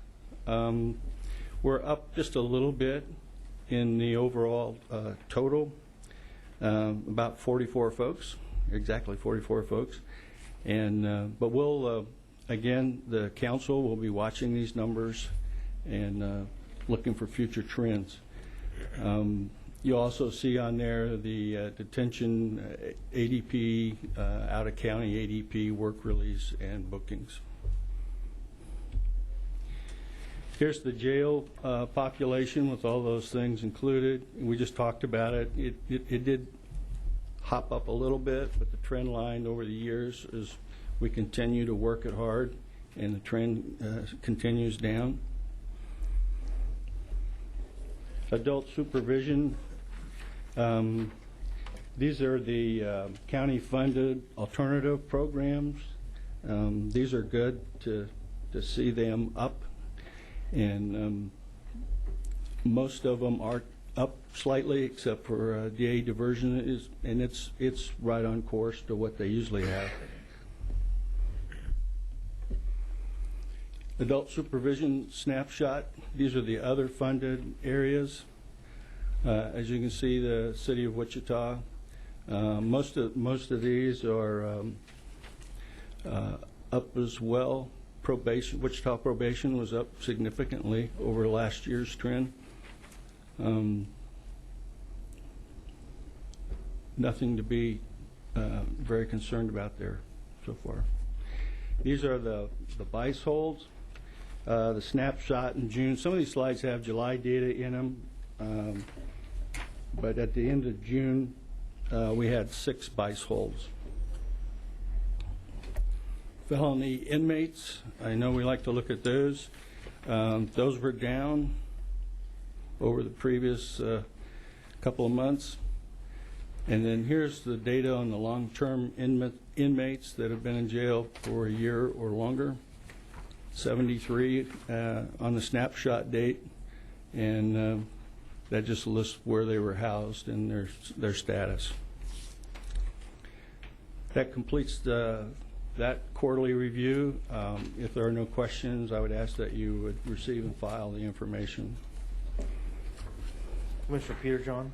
Well, thank you, Mr. Chairman. I appreciate the report, Marv. I mean, there are a couple trends in here that if they continue, we're going to have to keep a close eye on, but overall, this is a good report. I would point out that slide 13 with the BICE holds, I think, belies some of the comments that have come in about where we are and the idea that there is some sort of a sanctuary stature here. I don't think is valid in any way, shape, or form. On your slide 14, where we talk about felony inmates, where instead of being with the Kansas Department of Corrections, we've got felony inmates serving their sentences in the Sedgwick County Jail. That continues, even though that trend is basically, it jumps around a little bit month to month, but it's basically flat. But there's still, it's quite clear that between, for the last year, we've had between 100 to 150 felony inmates serving their sentences in the Sedgwick County Jail instead of being in the Kansas Department of Corrections. And that continues to be a concern for me, and as well as obviously situations where we have folks who are being held for over a year, too.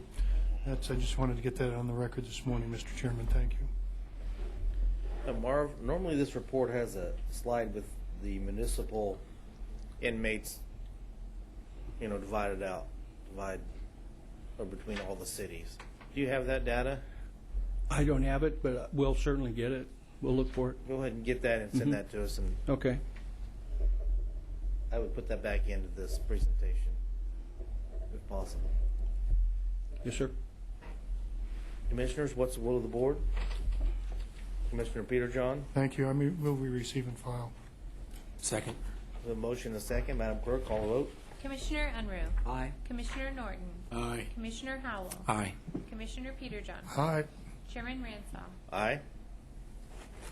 Next item, please. Presentation of the Juvenile Justice Report. Again, Commissioners, this is the second part of what the manager has given you in the past. This concerns the juvenile juvenile programs that we have. We always start out with showing you the stairway.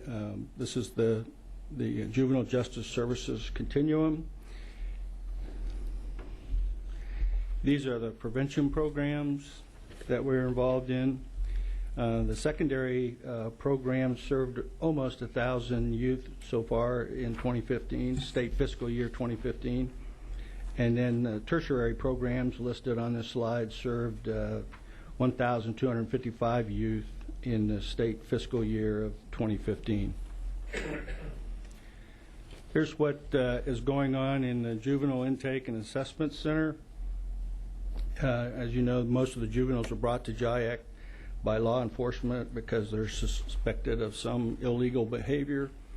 I would point out on this slide that I think about 2/3 of these folks are released back as soon as they go through the JIAC process, released back to their families. Here's the JIAC placement disposition, and again, it'll show you how many are, that red line there shows you how many do go back to the families. I think you've all been on tours down there, and they have 2 doors. One goes to the long-term place. The other one, you go back to your family, but you're supervised when you go back. Here's the JDF admit reasons. Most of the increase there has been in the warrants and new charges. Here's what the JDF average daily population is doing. It's up slightly. Again, it's something that we watch. Here's what's going on in the juvenile residential facility, down slightly. And so when you see these alternative programs, if they're trending down a little bit, you'll also see where JDF is probably trending up a little bit. Home-based supervision, again, it's down a little. Weekend alternative program, what wasn't bad at the end of June. July, though, shows a significant decrease. Here's the graduated sanctions in Sedgwick County, the programs that we operate, the intensive supervision, probation, juvenile case management, and in residential facilities, the SKIP program. And then here are 2 other programs that the DA has, the diversion, and then juvenile probation is operated by district court. Here's the intensive supervision, fairly steady, down just a little. Juvenile case management's fairly steady. Sedgwick County Youth Program is about steady where we need it to be. Here's the funding costs for the juvenile programs. As you can see, there is over $12 million spent here in Sedgwick County on juvenile programs. Here's the cost of the mandated programs.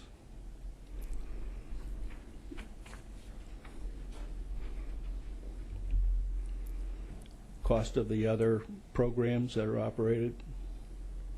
JRF, home-based, SKIP. That's the end. If there are no questions, I again would ask you to receive and file. Commissioners, are there any questions? Commissioner Howell? Thank you, Mr. Chairman. I just have a couple of questions. And Marvin, if you don't know the answers, I need to talk to Mark Masterson. That'd be fine. Okay. I just was wondering, do you know how many beds we have at the JDF facility? I think there's 108, and we're staffed for 81, and so we're running about 62 there now, 60, 62. So we're in good shape. Do you know what the average length of stay is for the juveniles at JDF? I don't know. I'll have to get that. We had that in the previous report. I was wondering if we could get that type of data for this report if we place a child in one of our facilities. It'd be nice to know how long they're there. Okay. The home-based supervision doesn't really make sense for that one, but it does make sense for the other ones, and so I'd appreciate getting that data if you don't mind. And then do you know what the cost per day is at JDF? No, I don't. Okay, I'll ask for that one as well. Okay. That's all I have, Mr. Chairman. Thank you. Any other questions, Commissioners? Seeing none, what's the will of the board? I move we receive and file the report. Second. We have a motion and a second. Madam Clerk, call the vote. Commissioner Unruh. Aye. Commissioner Norton. Aye. Commissioner Howell. Aye. Commissioner Peterjohn. Aye. Chairman Ransell. Aye. Next item, please. Item M, setting of hearing date for post-annexation hearing, City of Goddard. Good morning, Commissioners. Bob Parnicott, Assistant County Counselor. This is one of our post-annexation hearing matters that we have to have 5 years after an annexation took place. We are only setting a hearing date today. The map up on the screen shows the area around Goddard. The highlighted yellow boxes are the properties that were annexed back in 2010. There were a total of about 17 properties. Some of them are along 119th Street West and some of them are along Maple. It's a mix of residential farmsteads and agricultural use properties. None of them were over 20 acres, so they were all eligible for annexation. They were adjoining the city limits at the time. A fairly standard service plan from the city. They did indicate their standard services to be provided, such as street maintenance, water, sewer on request, solid waste collection, police, ditch, culvert cleaning, general services. I'd note the solid waste collection was a possible proposed city contract for solid waste collection that they would offer after the annexation took place. They were considering it at the time. My understanding at this point is that they decided not to go that route, and the citizens of Goddard have the they contract for their own solid waste collection. So that was a proposed part of the service plan, but was not actually done. They did get into some specific provisions regarding some traffic calming devices and traffic control devices. But other than that, they were just the general city services that were proposed for to be provided. We sent out our standard questionnaire to determine if there were any issues. We did not get any landowner responses back. That's generally a good sign that people are believe they're getting their services that they receive. The city did provide you a report. It's in your backup that indicates that they believe they provided the services, including some of the specific traffic calming and traffic control devices that they proposed in their service plan. We will actually have a much more in-depth discussion of this in October when you have the hearing. So today all we're asking you to do is to approve the notice of hearing for October 14th, 2015. At that point, we would mail out that hearing notice to the landowners and to the city. If you have any questions, I'll answer them. Otherwise, I'd recommend you take the action. Commissioner Peter John. Thank you, Mr. Chairman. I don't have any questions, but I'm going to make a motion that we approve the notice of the hearing for October 14th. Second. We have a motion and a second. Seeing no discussion, Madam Clerk, call the vote. Commissioner Unruh. Aye. Commissioner Norton. Aye. Commissioner Howell. Aye. Commissioner Peterjohn. Aye. Chairman Ransop. Aye. Next item, please. Item N, selection of voting delegate and alternatives for the Kansas Association of Counties 40th Annual Conference. Commissioners, you have the item before you. I guess we need to appoint a delegate and a couple alternates for the KAC meeting, which I believe is in November. I don't think we've had any discussion about this. Are there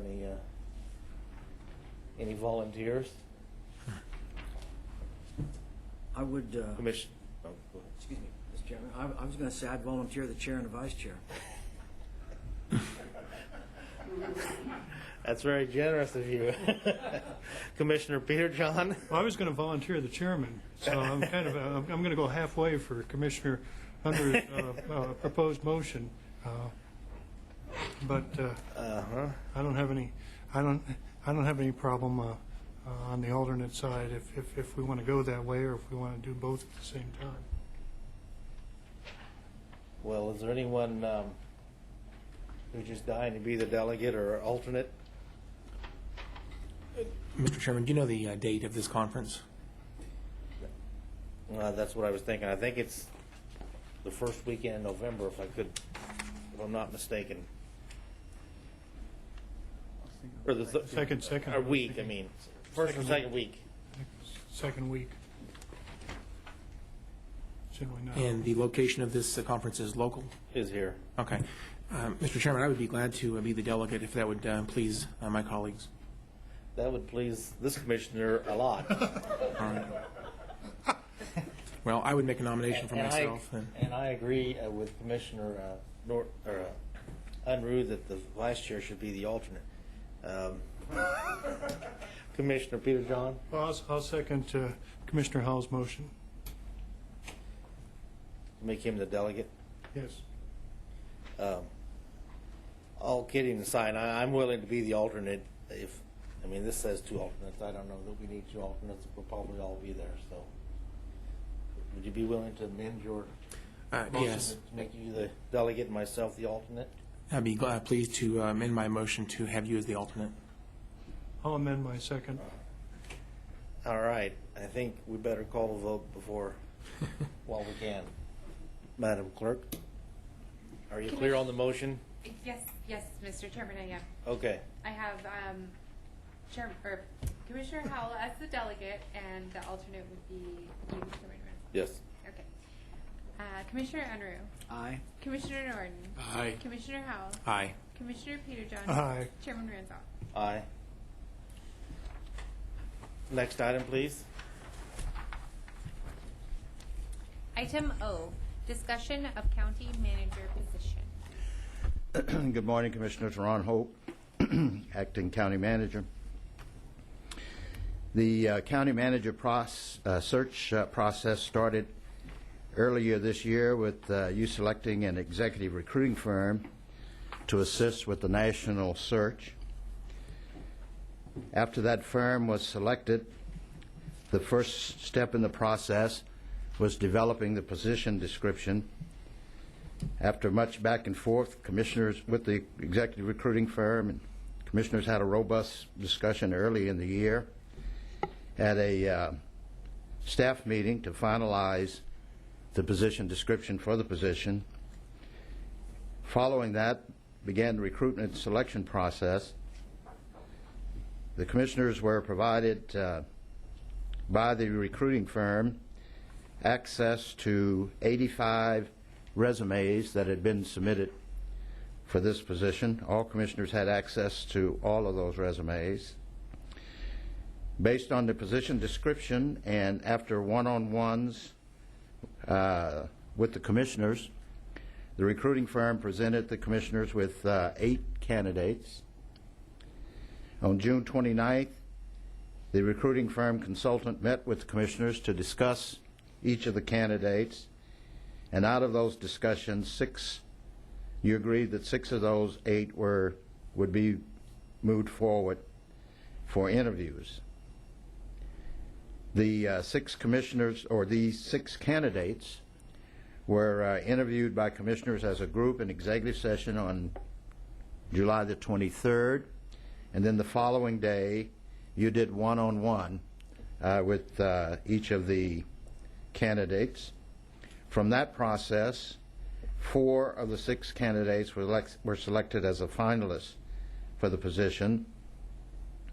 Those 4 candidates, 2 of them were internal.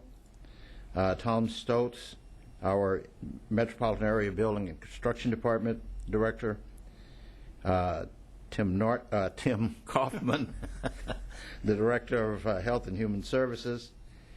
2 were outside candidates, Ryan Waller, who's an Assistant County Manager in Illinois, and Michael Scholes, who is currently still on active duty in the U.S. military Army. In discussion with the recruiting firm and the commission, it was decided that each of these finalists would be interviewed by an external panel as well as an internal panel, and that they would also have additional one-on-one interviews with commissioners. So after all of that process, commissioners, late yesterday I sent you the signed employment agreement, and so this morning the action before you is to approve the appointment of Michael L. Scholes and authorize the chairman to sign the employment agreement, and I would so recommend. Thank you, Mr. Manager, and I will make that motion that we take the recommended action and approve the appointment and the contract with Mr. Scholes to be the next county manager. I want to say a few things. Mr. Scholes is currently on active duty. He has 33 years in the United States Army. He's currently a brigadier general, and his most recent position was serving as Chief of Staff for Kosovo Services in NATO. He's now in Virginia.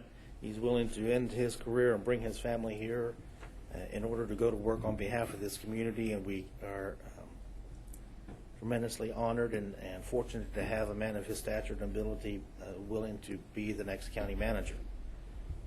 He does have a bachelor's degree in business administration.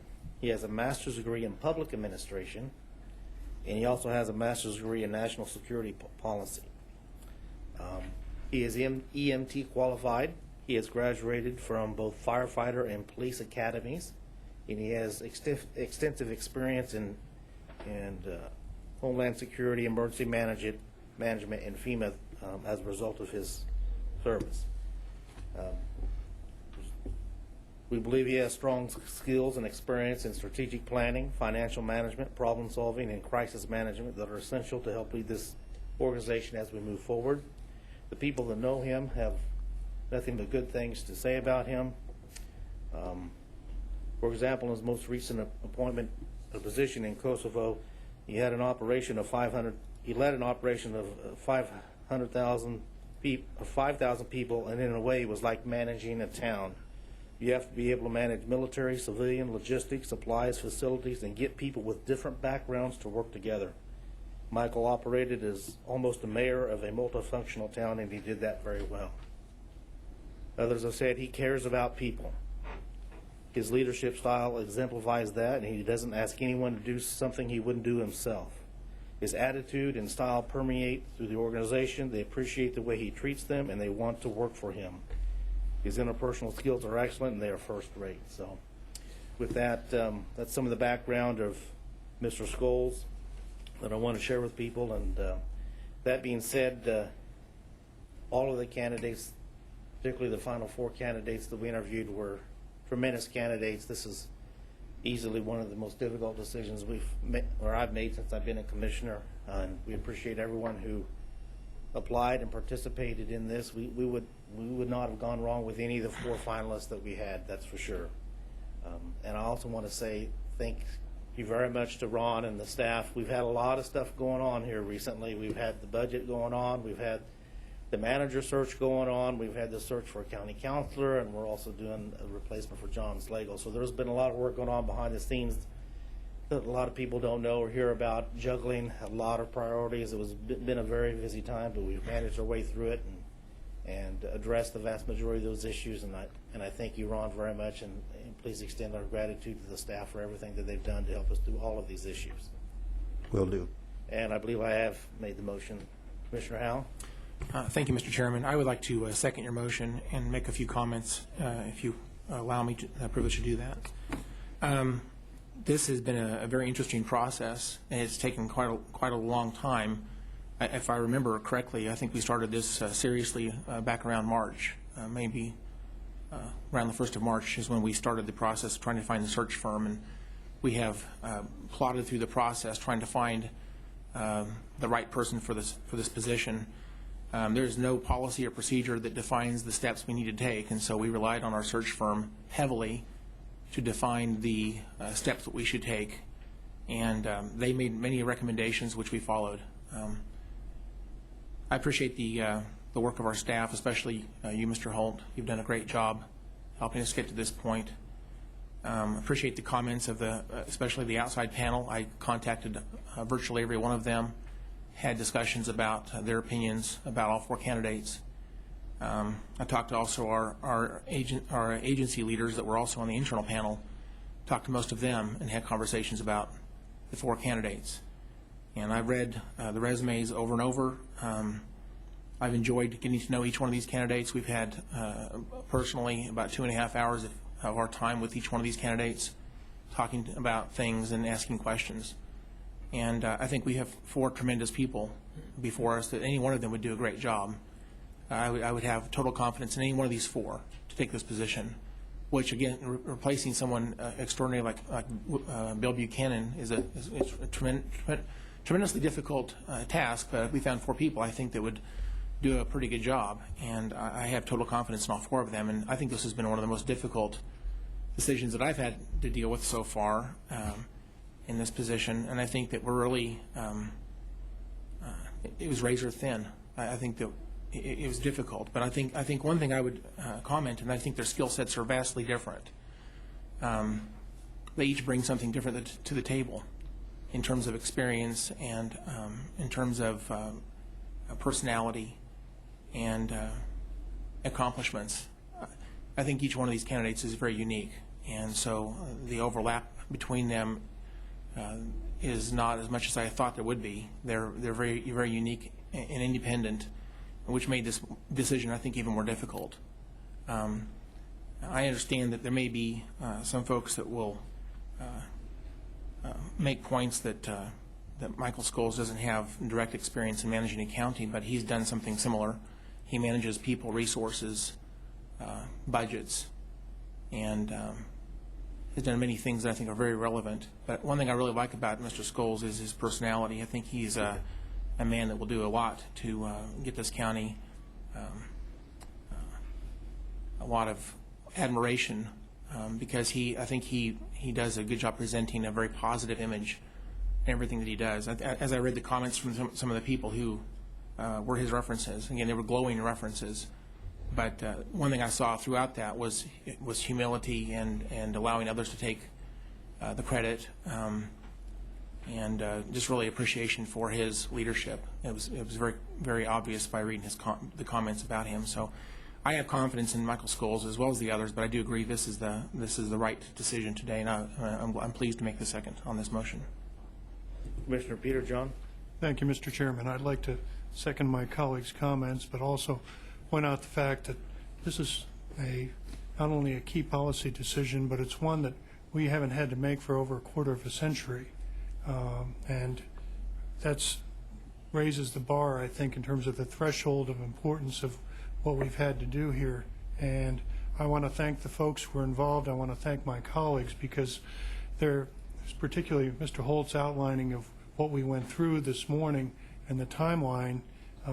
This was not visible, and because of the reasons and the process, it had to be done this way. But there's an awful lot of hard work that went through, and I want to thank the folks who were involved in both the external and internal panels, as well as staff and everyone who was involved in this process, which we still have, as the chairman pointed out, Mr. Schlegel's replacement to work through with the city, and so.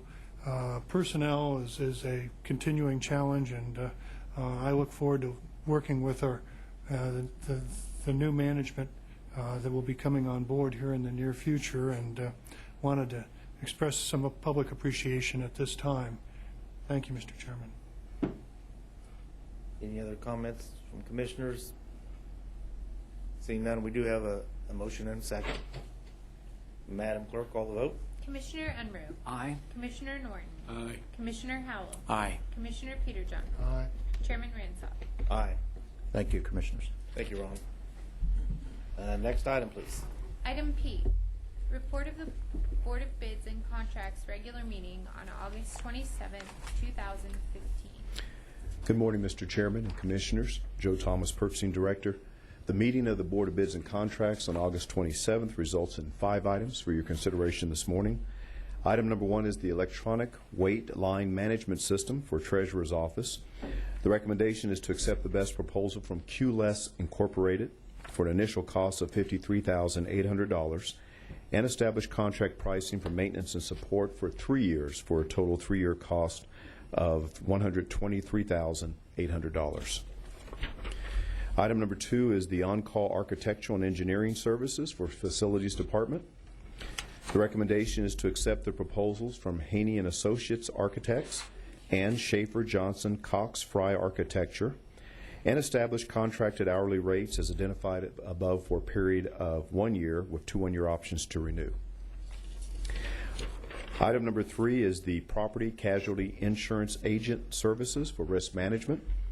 This recommendation is to accept the best responsive proposal from Kretcher Heartland LLC and execute a 5-year contract for an estimated total cost of $152,500. Item number 4, truck-mounted snowplows, fleet management. Recommendation is to accept the low bid from Midwest Truck Equipment Incorporated in the amount of $140,543.04. And our final item, item 5, is the upgrade, support, and maintenance for Granicus for the Division of Information and Operations. The recommendation is to accept the quote from Granicus Incorporated in the amount of $1,000 for the one-time implementation costs, and then establish contract pricing for the recurring maintenance and support at the rates listed for a 3-year total cost of $109,278.64. I'll be happy to answer any questions you may have, and I recommend approval of these items. Yeah, I have a question on item number 2, the on-call A&E services. There's been 2 recommended. Both of these have been with us for quite a while, if I understand. Is that correct? I'm not sure. I think Schaefer, have both of them been with us? Okay, yes, both. Since 2012. Yes. Now, there's a couple others here, the Craybill and PBA Architects, that I thought their bids were also very competitive and similar. I mean, there's several lines here, and so some are higher, some are lower, but they look pretty good. Is there any reason why we have to just 2? Can we not add those 2 and have 4 of them, or what's?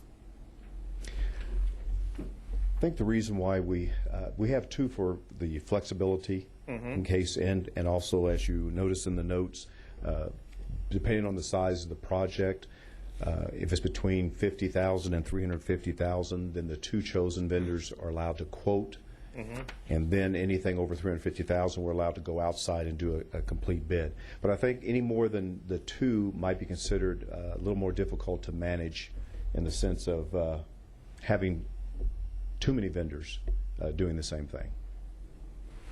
Is that correct? I understand if we had 10, but it seems to me if we had 4 and they were bidding on it, that's better than 2. And to me, that's a manageable number. I'd like to improve the bid board, but add these 2 on this item. But I guess I'd be interested to see what my colleagues' thoughts are, if there's any opposition to that. Or maybe we need to, could we postpone this for a week and have some further discussions on that? Maybe that would be the best option. Sure. Yes, we could do that. Is that okay? Well, then I'll make the motion that we approve the bid board items except for item number 2, and then we postpone that and have further and bring that back next week. Can we do that, Mr. Manager? Yes, sir. I don't think we're time critical. Yes, sir. Okay. Mr. Chairman, I'd like to second that, but I do have 2 questions. Can you, on item number 5, can you verify that we contacted more than a single vendor? Was this a sole source? This is a continuation of a contract with a vendor as a hardware and software maintenance, so we just weren't able to just switch over to another vendor, but we are maintaining this contract with the current vendor supplier. Okay. All right, well, thank you. I guess the last thing I'd like to, it really isn't a question, it's more of a comment. I'm very excited about our first item. This is something I think I've been advocating for since I've been here in January. The QLIS system, what it does, I want to, I guess, elaborate on this just a little bit. It allows people to stand in line virtually. So they can be at work, or they can be somewhere else doing something more important than standing in line. They can get in line through texting or on a computer, and it gives them an approximate time to show up, and they can basically come to the tag office and go right to the front of the line. So this is a customer service issue that I think is going to be tremendous. They're currently using this at the driver's license offices around the state. My experience with that has been very positive. I've talked to lots of people about it, and it has also been very positive. It's an easy system to use, and I think this is going to be a tremendous improvement in our ability to provide customer service to our tag offices. And so I'm really grateful to see this on here. That's all. Commissioner Peter John. Thank you, Mr. Chairman. I'm going to second Commissioner Howell's remarks. The comments I've heard from the public, improving service at the tag office is a priority, and this is a good step in the right direction. I've seen this in operation at the driver's license side, and I'm glad we're going to be delighted to vote for this morning. Thank you. Yes, and I'll echo my colleagues' comments and thank Commissioner Howell. This is something that he has pushed since he's got here, and I appreciate his efforts in trying to make this a priority and getting this done. This will certainly help help our constituents significantly, we believe. So we've had a motion and a second, correct? Correct. Madam Clerk, call the vote, please. Commissioner Unruh. Aye. Commissioner Norton. Aye. Commissioner Howell. Aye. Commissioner Peterjohn. Aye. Chairman Ransah. Aye. Thank you, Commissioners. Next item, please. Consent agenda. Ron Holt, Acton County Manager. You have the consent agenda items Q through AD. Recommend your approval. Mr. Chairman, I move that we approve the consent agenda as presented. Second. Commissioner Howell? Thank you, Mr. Chairman. I will certainly support the motion, but I wanted to point out one item that's in this consent agenda. I think some discussion and some highlight to this item is important because of recent discussion throughout the city and the county with respect to our partnerships with the city of Wichita. What this actually is an agreement between us, Sedgwick County, and the city of Wichita with respect to maintenance of the floodway, the big ditch, Wichita Valley Center Flood Control Program. And with this item today, we're going to obligate ourselves with $1,091,129, which is 50% of the total cost for 1 year. I just wanted to point out that our partnerships with the city of Wichita are still working, and we're certainly looking forward to having them execute this contract. We provide the money, and they make sure that the job gets done. Appreciate what they do. It's important to our community, and I'm glad that we have this before us today. Thank you. Commissioner Peterjohn? Thank you. I'd second Commissioner Howell's comments. There's been a lot of discussion about how the city and county are operating in conjunction with one another, and this has been a long-standing agreement that's been in place. We're literally talking decades. I mean, going back, I believe, roughly half a century, unless I seem, or Mr. Weber shaking his nodding in agreement. I think I've got that number in the ballpark at least.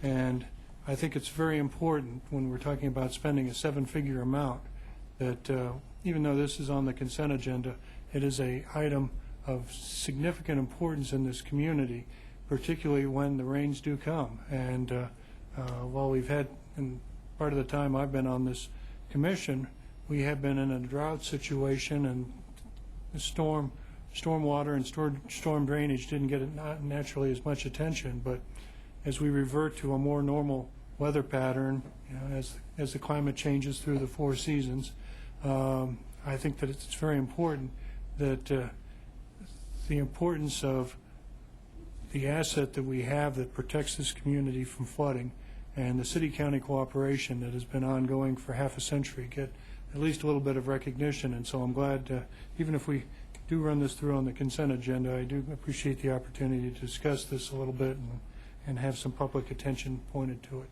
And so I do plan to support the support item Q as well as the rest of the consent agenda this morning, Mr. Chairman. We've had a motion and a second. Madam Clerk, please call the vote. Commissioner Unruh.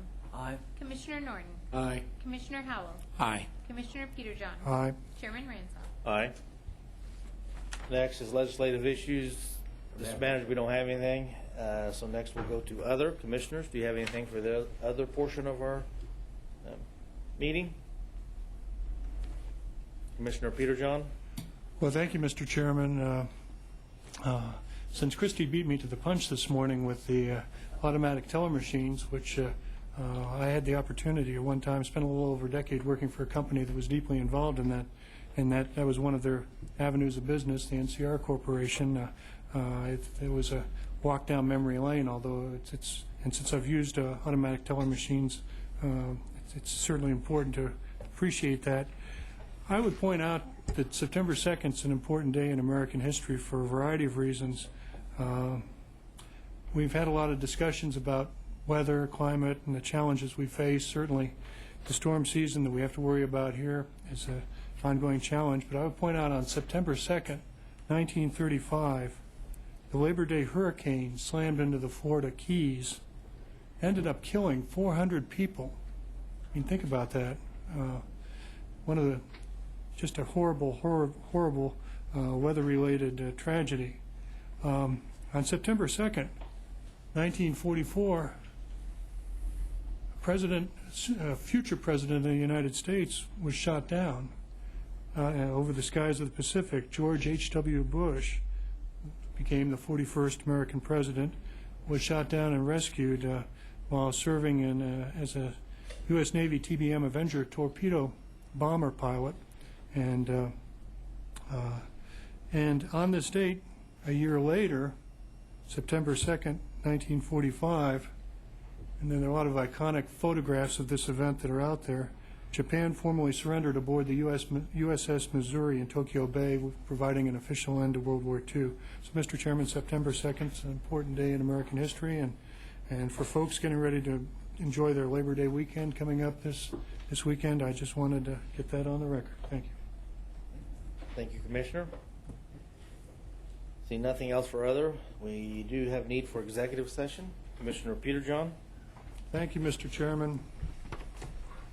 I move that the Board of County Commissioners recess into executive session for 5 minutes to consider consultation with legal counsel on matters privileged in the attorney-client relationship pending claims and litigation, legal advice, and that the Board of County Commissioners return to this room from executive session no sooner than 11:17 a.m.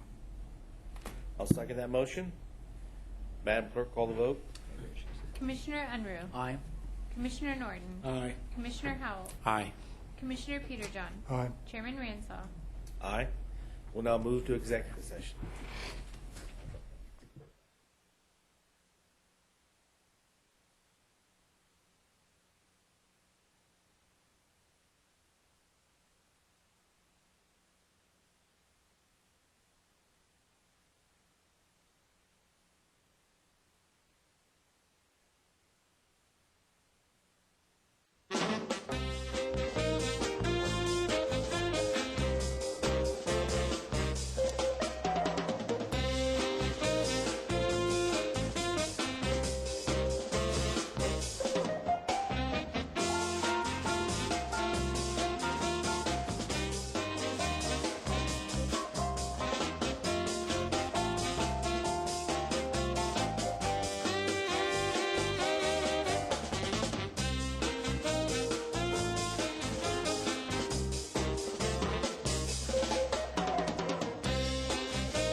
right, we're now back from executive session and no binding action was taken.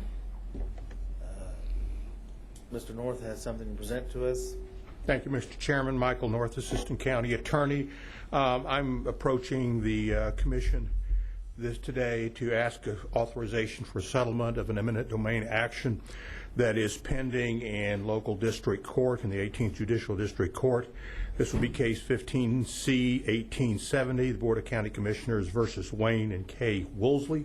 This involves property located at the southwest corner of Hydraulic Avenue and 53rd Street North near Park City. This is an expansion of the roadway in that area. To do this, we were required to file a condemnation action, which the council or the commission authorized back in July 8th.